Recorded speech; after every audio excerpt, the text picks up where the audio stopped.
자, 이번에 화법과 작문 선택해서 하신 분들 좀 힘드셨죠? 지금 이제 37번 때문에 좀 말이 많네요. 일반적으로 이제 화법과 작문에서 특히 첫 번째 세트는 그냥 이렇게 가볍게 넘어가는 세트였지 않습니까? 사실 이제 화작에서 높은 오답률을 기록했던 내지는 학생들의 발목을 잡았던 문제는 융합 세트에 있었기 때문에 화법 단독 세트에서 이렇게 내는 경우는 제가 진짜 오랜만에 본 것 같거든요. 지금 이제 올라오는 여론들을 확인해 보면 화작 이번에 어려웠다 이런 얘기들이 좀 있더라고요. 거기에는 좀 동의하기가 어렵습니다. 그러니까 화작 자체가 어려웠다기보다는 선택지를 대하는 우리의 태도가 좀 오만하지 않았나. 그러니까 이번에 실제 이제 독서, 그다음에 문학의 일부 문제는 저 같은 경우에도 답이 없는 거야. 당장 이제 그 독서 쪽에서도 이제 답이 없는 문제가 하나 있어가지고 제가 좀 당황했던, 2번 읽었는데도 답이 없는 거예요. 그래서 내가 야, 이제 은퇴를 해야 되나 이런 생각이. 근데 이게 선택지를 좀 너무 편하게 좀 약간 이런 거죠. 야, 너 따위가 뭐 이런 식으로 이제 대하면 좀 힘든. 37번이 이제 그런 문제였습니다. 1번하고 4번, 5번 요 세 개 선지에서 학생들이 좀 대충 있다가 답이 없어가지고 LIC 5번 내지는 뭐 1번 이렇게 찍지 않았을까. 그러니까 지문을 서치해서 실제로 그런 식의 발표가 있었는지를 확인해야 되는데 말이죠. 15개정 교육과정 들어와서 그동안 화법에서 나왔던 문제 형태는 단순히 그냥 이제 말하기 방식에만 초점이 가 있었고 실제 내용 일치를 물어보는 것은 융합 세트에 좀 국한되어 있었는데 아무래도 이제 평가원에서 화작에서도 변별력을 어느 정도 주겠다는 의지가 반영된 게 아닌가. 그래서 이 문제에서 내용 일치를 확인하는 것까지 요구했기 때문에 좀 학생들 입장에선 당황했던 것 같습니다. 다만 이 문제를 이번에 틀려봤던 학생들은 수능 갔을 때는 좀 정신 차리고 하겠죠. 오만하게 하지 마시고 저도 마찬가지 좀 겸손하게, 그죠? 우리가 이제 총평을 해보면 이렇습니다. 제가 여기에도 써놨습니다만 화법과 작문은 저희가 이제 가이드 영상에서 말씀드린 그 범위를 절대로 벗어나지 않습니다. 화법은 화법답게, 작문은 작문답게 풀어가는 학생들은 결국엔 다 마칠 수밖에 없는 영역이고, 실제로 제가 이제 시간 개념을 얘기하는 것을 그렇게 좋아하지는 않습니다만 만약에 이제 화작을 제일 먼저 푸시는 분들, 8시 40분부터 시작해서 화작을 먼저 달리시는 분들은 시간을 이렇게 단순하게 생각해 보면 될 것 같아요. 그러니까 화법이랑 작문 단독 세트, 이 두 개의 세트를 한 5분 정도 주고 조금 이제 플러스 마이너스 있을 수 있습니다. 그건 이제 학생의 재량에 따라 달라요. 융합 세트 보시면 아시겠지만 좀 빽빽하잖아요. 거기에는 넉넉 잡아 한 10분 정도, 깔끔하게 15분. 그리고 독서 이론까지 순서가 그렇게 된다면요. 독서 이론에서 한 2분. 그러면 9시 전에 무난히 독서나 문학으로 넘어갈 수 있지 않을까 싶습니다. 그리고 화법과 작문은 9월 모의평가 끝나고 나서 선택자가 늘기 때문에, 그러니까 아시잖아요. 화작에서 엄매 가는 학생은 거의 없거든요. 엄매에서 화작으로 많이 넘어오고, 특히 이번 9월 모의평가 연어가 아주 지랄이었기 때문에 경쟁자들이 좀 많아질 겁니다. 이럴 때일수록 화작 선택자들이 해야 되는 건 뭐예요? 감 떨어지지 않게 계속 꾸준히 일관되게 연습하는 것. 제가 계속 강조드립니다. 가이드 영상 잘 보시고 화작 관련된 문제들 겁나게 풀다 보면 그 정형화된 패턴 속에서 나름의 꼼꼼함과 그리고 겸손함을 겸비하신다면 충분히 풀어낼 수 있지 않을까 싶습니다.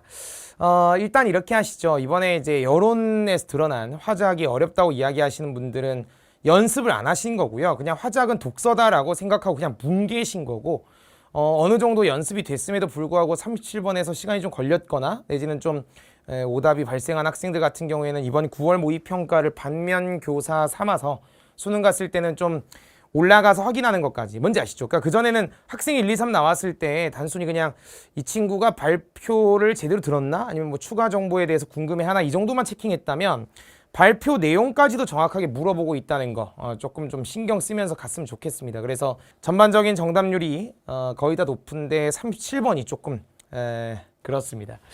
자, 천천히 한번 들어가 보시죠. 첫 번째는 화법 단독 세트고 연날리기 기원과 놀이 방법에 관한 이야기입니다. 아시죠? 그러니까 말하기 방식에 초점을 맞춰서 읽어 주실 거예요. 그러면 첫 번째 35번 같은 경우에는 말하기 방식 그대로 물어보고 있고 36번 같은 경우에는 당연히 이제 발표 계획 뭐 이 계획이 실제 발표 내용에 반영됐나요? 뭐 이걸 물어보거나 또는 과거 우리 기출문제들 보시면은 발표 때 제시했던 청중들에게 보여주었던 사진이나 영상 자료들이 어떤 내용인지 이걸 왜 보여주는지 그거 이제 물어보는 거고 세 번째 문제 37번이 발표 전, 발표 중, 발표 후 청중들의 반응을 물어보는 것까지 아주 정형화된 패턴입니다. 그대로 몸을 실어보시죠.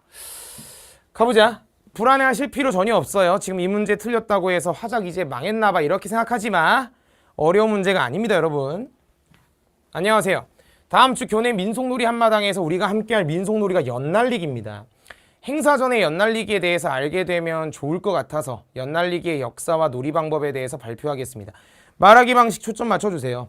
무엇을 발표하겠다라는 것에 대한 주제를 던졌고 동기 역시도 소개하고 있네요.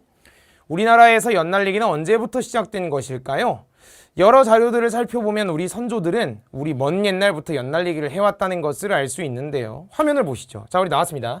이 화면이 무엇을 보여주기 위한 것인가, 청중들에게 무엇을 알려주기 위한 것인가를 생각하면서 가달라고 했어요. 이 자료는 고구려 벽화 고분인 장천 1호분에 있는 벽화를 찍은 사진이다. 그러니까 이런 게 참 도움이 되는 것 같아. 벽화 속 사람은 새 모양의 연을 날리고 있는 것으로 추정돼. 연날리기의 역사가 진짜 오래되긴 했네요.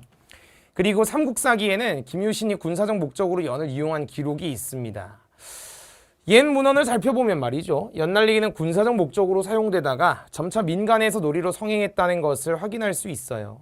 처음에는 군사적 목적에서 민간으로 이렇게 성행하게 됐다는 얘기다. 좋아요. 군사적 목적으로 사용됐다면 어떤 걸까? 이제 그런 것들은 궁금해하지 마. 그건 어차피 37번의 청중들이 고민할 내용이야. 또한 우리 선조들은 주로 정월초죠. 연날리기를 했고 남녀노소 누구나 즐겼다고 합니다. 연날리기 놀이 방법에는 뭐 이런 것들이 있어요. 제발요. 기억하려고 하지 말고 동그라미 세모네모 하지 마. 오징어 게임 하려고 하지 마시고 이 놀이 방법에 대해서 소개를 하고 있구나. 만약에 이제 내용일치에 대해서 물어본다면 그때 서치하셔도 크게 문제는 없을 것 같거든요. 높이 띄우기는 연을 얼마나 높게 그리고 멀리 띄울 수 있는지 겨루는 것이다. 뭐 그렇겠지. 제조 부리기는 뭐 이렇게 하면서 하는 것도 좋아요. 마지막으로 끊어먹기는 진짜 끊어먹는 겁니다. 여러분은 어떤 방법에 가장 관심이 생기나요? 청중의 반응을 듣고 나오잖아요. 청중에게 질문하고 청중의 반응을 듣고 네, 대부분 끊어먹기네요. 역시 인간이라는 건 그죠? 싸우는 거.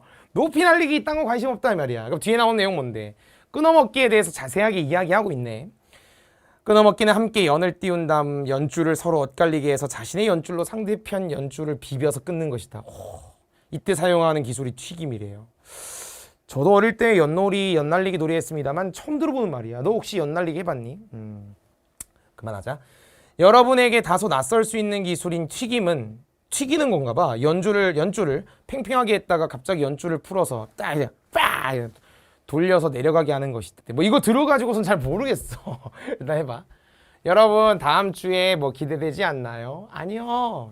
연날리기는 대표적인 민속놀이라는 걸 기억하길 바라면서 발표를 마친다. 저도 같은 심정입니다. 저도 이거 처음에 풀 때 여러분 제가 얼마나 많이 풀어봤겠어요. 또 시작이구나. 학생 1, 2, 3 또 학생 1 읽고 뭐 할 거야? 1번 제껴주고 학생 2 보고 제껴주고 그죠? 그래서 봐봐. 민간에서 성행한 연날리기가 점차 군사적 목적으로도 사용됐나 봐. 김유신 외에 누가 했는지 궁금해. 발표 내용의 일부를 정확히 이해하지 못하고 있다. 군사적 목적으로 사용됐다. 정확히 이해하고 있는데 뭐가 궁금하지? 이걸 궁금해하는 것이지 이해를 제대로 못한 건 아니야 하고 이제 넘어가면 좆되시는 거죠. 그렇죠? 1번 찍으신 분이 지금 23% 계신단 말이에요. 그러니까 우리가 이번 9월 모의평가를 통해서 11월 13일에 보게 될 수능 문제, 물론 이 강의를 엄청 나중에 보실 분들은 상관이 없겠습니다만 수능 문제를 어느 정도 예측할 수 있을 거라는 거 느낌 오지, 그지? 봐봐. 지금 지문에 나온 게 뭐야? 처음에는 군사적 목적으로 사용되다가 점차 민간에서 놀이로 성행했다며. 그러면 여기 있는 학생 1이 뭐라 그랬어? 민간에서 성행한 것이 점차 군사적 목적으로도 사용됐다? 아예 발표 내용 자체를 잘못 이해했네. 그러면 각이 나오잖아. 사실 잘못 이해했다라고 하면, 그러니까 정확히 이해하지 못하고 있다라고 지금 학생 1에 대해서 분석을 했다면 실제 발표 내용을 정확히 이해했는지 여부를 확인하기 위해서 관련된 내용의 지문 파트로 올라가는 게 맞겠지. 근데 과거 기출 문제들에서 이렇게까지 디테일하게 묻진 않았기 때문에 조금 당황하지 않았을까. 뭐 이번 수능에서도 이런 거 이제 물어보면 올라가서 확인해 줘야겠다는 거 괜찮지, 그지? 근데 사실은 이 문제가 이런 선지 하나 때문에 오답률이 높았다고 생각 안 해요. 왜냐면 4번 선지나 5번 선지에서 명확하게 아 이거네 하면은 찍고 넘어갔을 건데 4번 선지를 판단하는데도 한 번 더 지금 브레이크를 걸었기 때문에 학생들이 어려워한 거거든요. 2번 보세요. 유용성이라는 건 쓸모 있다는 소리죠. 3번 이게 엄마랑 하시는 거야. 이런 거 중요하지 않아. 4번 봐봐. 천천히 해봐. 일단 학생 1과 학생 3이니까 이제 하나씩 확인할 건데 발표에서 언급되지 않은 정보에 대해서 궁금증을 드러내고 있대. 그러면 김유신 외에 누가 또 군사적 목적으로 연을 사용했는지 궁금하다. 뭐 괜찮아요. 그러니까 이제 학생 1 같은 경우에는 문제 없을 것 같은데 학생 3 왜냐면 김유신 말고 누가 했는데 지문에는 김유신만 나와 있기 때문에 언급되지 않은 정보 궁금하다 괜찮거든. 근데 학생 3만 봐봐. 우리 선조들은 연날리기를 1년 중에 주로 언제 했을까? 궁금해하는데? 라고 생각해서 그냥 넘어가면 이제 미궁에 빠지는 거예요. 다시요. 그러니까 이제 과거에 우리가 경험했던 가이드 영상에서도 확인하겠지만 청중들의 발표 전중 후의 반응을 물어보는 문제들 같은 경우에는 그냥 그 보기 안에서 뭐 궁금해하고 있어요, 뭐 하고 있어요 이런 걸 확인하는 정도였기 때문에 애들이 조금 대처하는데 어려웠거나 내지는 지문으로 올라가야겠다는 생각 자체를 못했던 것 같아요. 근데 이번에 9월 모의평가를 통해서 확인했으니까 수능에서는 지문에 올라가서 좀 명확하게 확인하는 게 필요하지 않을까 싶습니다. 그러니까 제가 이제 가이드 영상에서도 그런 얘기 했는데 과거에는 자료를 제시했을 때 그러니까 뭐 사진 자료 보시죠, 영상 자료 보시죠 이랬을 때 청중의 이해를 돕는다 이렇게만 나왔단 말이야. 근데 애들이 이제 그 정도는 너무 잘하니까 구체적으로 이 자료가 무엇을 보여주기 위함인가요? 그러니까 이제는 화작도 계속 진보하고 있다는 게 이런 데서 느껴진다고. 좀 더 학생들을 명확하게 변별하려고 노력하고 있구나. 왜냐하면 아무래도 이제 독서 쪽에 킬러 문항이 집중되어 있었던 그 재작년의 사례. 그러니까 독서의 난도를 22학년도 수능 때처럼 끌어올릴 수가 없어요. 그러니까 선택 과목이나 이런 데서 또는 문학에서 나름의 변별력을 좀 확보하려고 하다 보니까 화작에서도 한번 브레이크를 걸어야겠다고 생각한 것 같습니다. 특히 이제 6월 모의평가에서 화작의 컷이 꽤 높았잖아요. 그 상류층을 담당하고 있는 친구들을 한번 좀 제동을 걸기 위해 이게 무슨 시간이 걸리고 이런 문제가 아니고 아차 하면 틀리도록 이제 좀 더 이제 주체적으로 좀 더 디테일하게 공부를 하도록 메시지를 줬다. 9월 모의평가에서 만약에 젠장 이게 수능에 나왔다고 생각해봐. 평가원 불 지를 거 아니야 여러분. 이 장난해 그러면서 뭔지 알지?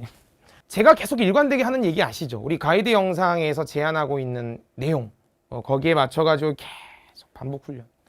실제 이제 기출문제는 거의 외우다시피 왜냐하면 정형화된 패턴대로 출제가 되니까요. 계속 반복하시는 거고 실제 나중에 시험장 갔을 때도 예열 지문으로 올해 6월, 9월 문제 빠르게 풀어보는 것도 꽤나 도움이 된다. 특히 이번 9월 모의평가의 37번이 화법 단독 세트임에도 불구하고 좀 사람 킹받게 나온 게 있으니까 반면교사 삼아서 요걸 가지고 이번 수능에서는 좀 꼼꼼하게 내용을 직접 확인하는 것까지 주체적으로 해주시면 좋지 않을까 싶습니다. 수고했습니다.